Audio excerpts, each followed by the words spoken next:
ป้ายแดงเหนียวอ่ะเอ๊ะมันน่ะมันน่ะตามตัวได้ไปน้องเด้อ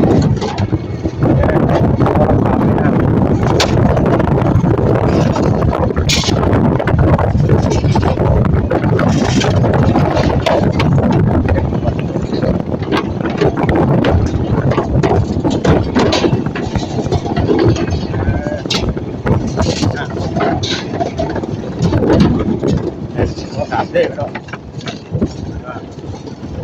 พัดครับก็น้ำที่รถ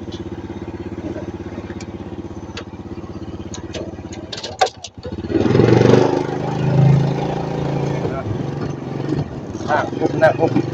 บ้านของบ้านเป็นยังชาวบ้านรถแต่ร้ายเราเมื่อกี้มันจะโง่ไง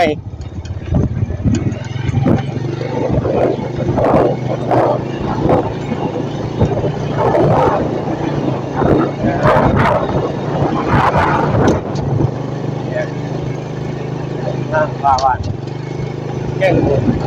เก่งคนหน่อย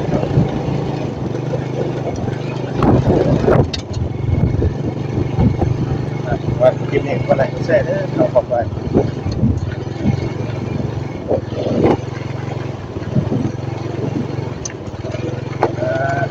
นั่งบ้านก็บ้าน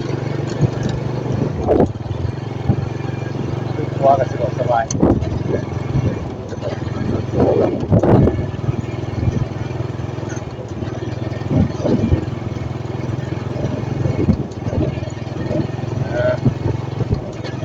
ทางเข้าบ้าน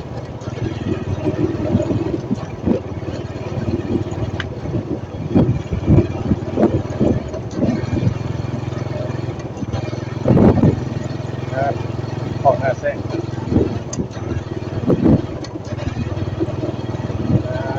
จังหวัดเขาแล้วไว้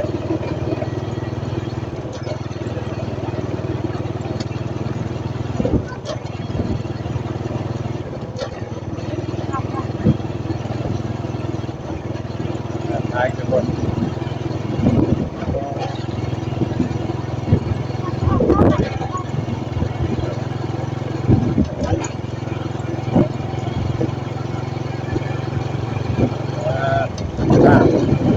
ทางดี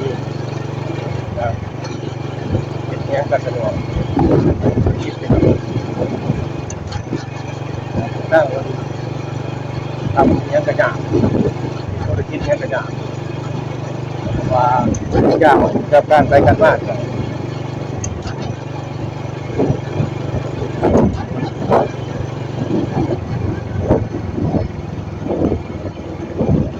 วันนี้วันไหนก็แซ่เด้อเป็นของไว้